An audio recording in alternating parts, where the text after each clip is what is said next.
Hey guys, welcome to Bite Size Tactics. This is Age of Wonders Planetfall damage channel discussions. This video is going to be looking at the Psionic channel damage and weapons group. So Psionic damage channel and the weapons group path is thematically focused around all things insane, agonizing, pain-related, and mind-bending.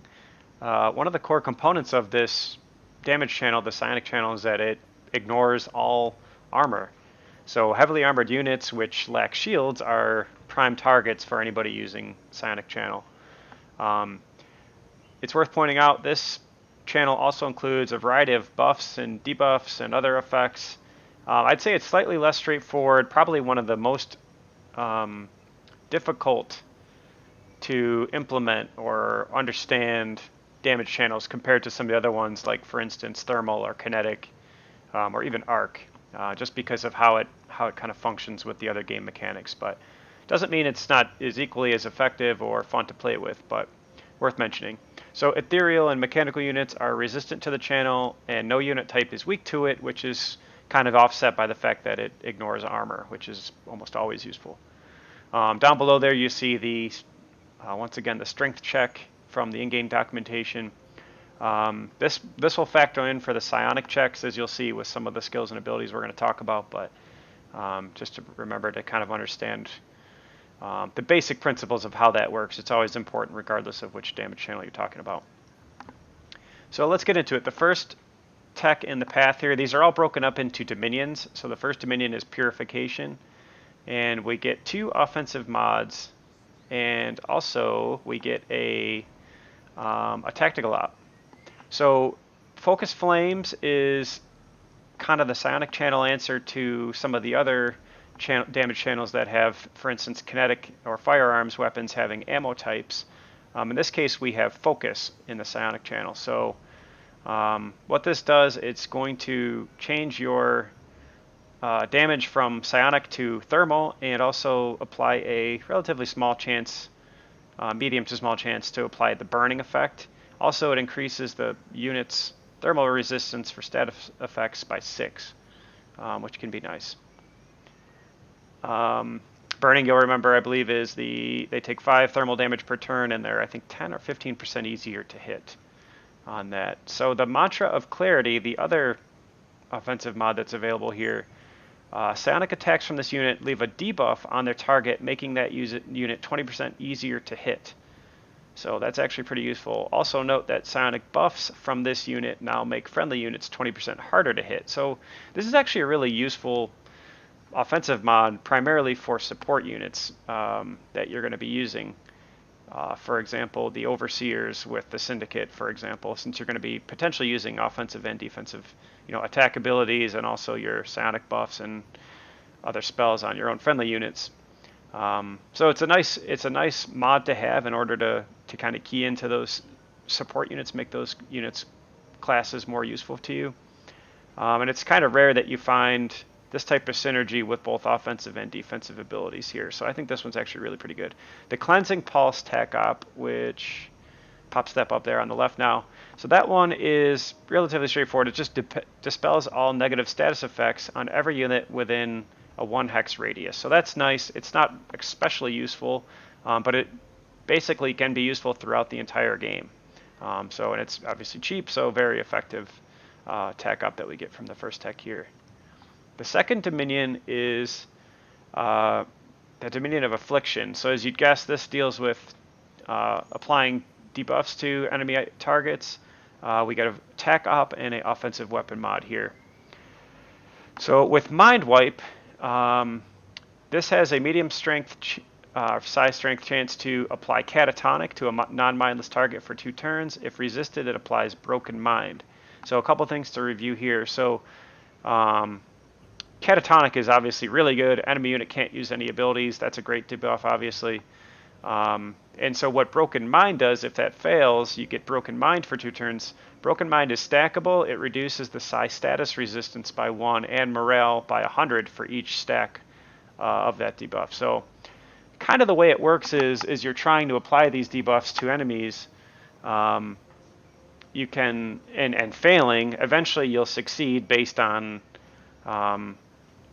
opening up the sort of debuffing the psionic resistance of the target that you're after. So as long as they're non-mindless, eventually you'll get to them if you've given enough options to do so.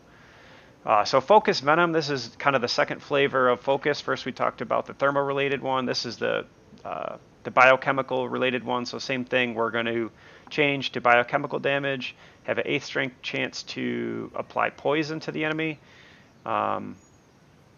Poison is a pretty good debuff. You get 5 biochem damage per turn, also reduce the morale of the unit by 200. For those of you who don't understand what morale does, essentially there's a chart that you can look at in the game, but morale is either bonuses or penalties, basically just increase or decrease the amount of critical hits or misses that your units will apply. So not amazing, but also not useless either.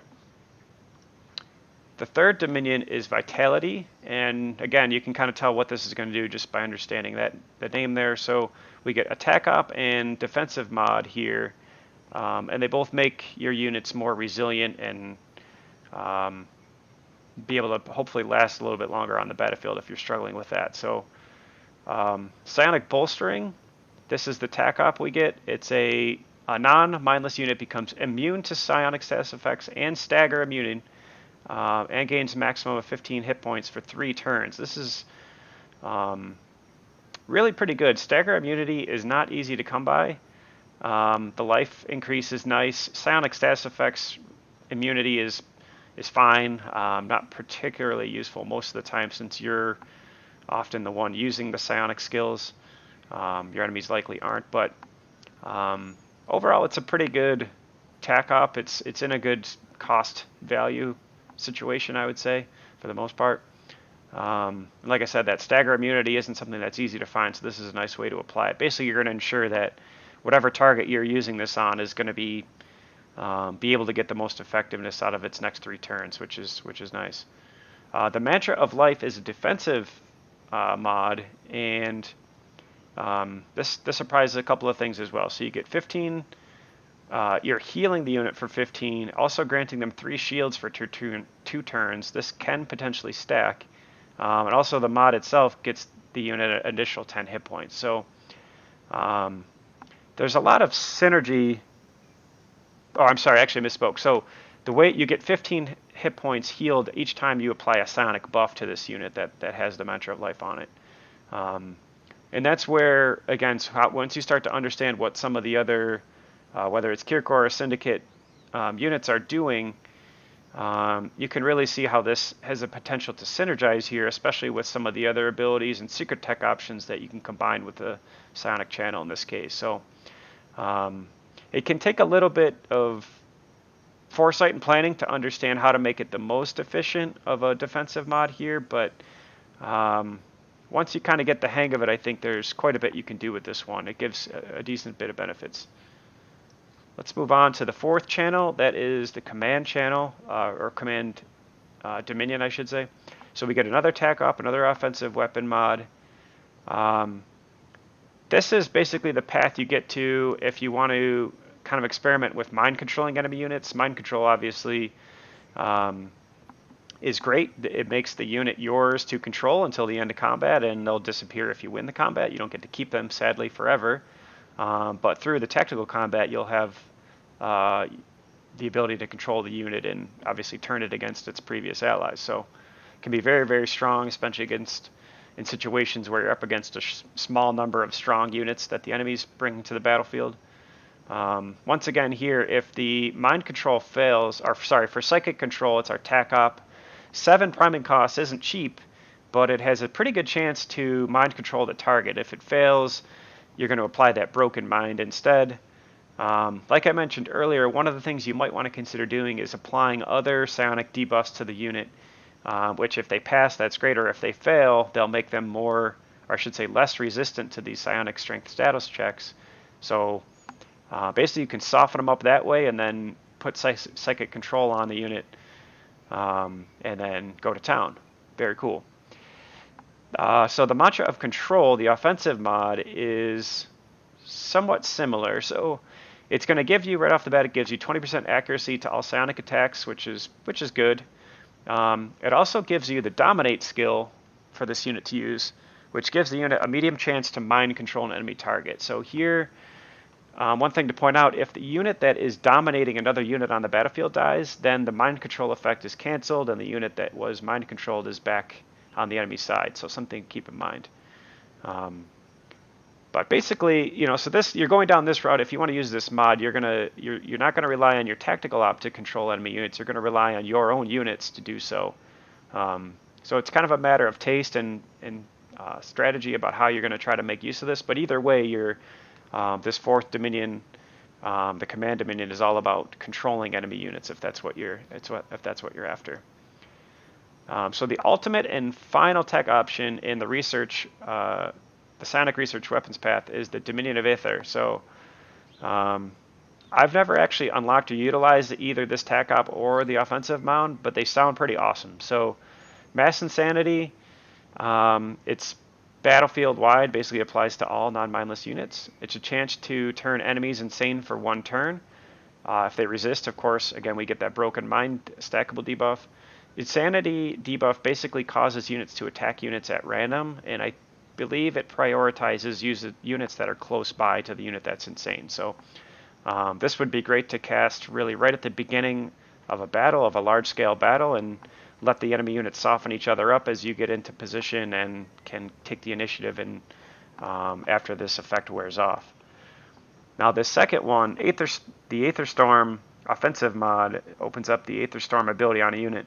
This ability requires a full action, but allows you to teleport the unit to any hex and strike all enemies within 2 hexes for 14 psionic channel damage. Also has a medium chance to apply the same insanity effect to all of its targets. And also the unit enters a defensive posture after the skill's done. So this, again, I've never used this. This just sounds awesome though, and after doing the research to put this video together, I kind of want to go back and do a playthrough maybe with Syndicate and kind of experiment with this offensive mod, because this sounds just super fun to use. There's quite a few things you could do with it. Being able to teleport your unit to any hex by itself is pretty amazing. So hopefully after this video you can see the Psionic channel offers some unique options and functionality. It's a little less straightforward to use than some of the other damage channels, but there's some cool kind of game design behind it. It's not just about dealing more damage, but it's about combining status effects, controlling enemy units, and stackable debuffs and so on and so forth to get the most out of what you're doing. And even if you don't do some of that, just the fact that you're always ignoring armor is certainly nothing to shake a stick at either. So let me know what you think below the video, and if you guys have combinations that you find have worked pretty well, or if you've used that last offensive mod, the Aether mod that we talked about. Let me know how that goes. Hope you guys enjoyed the video. Thanks for watching. Talk to you later.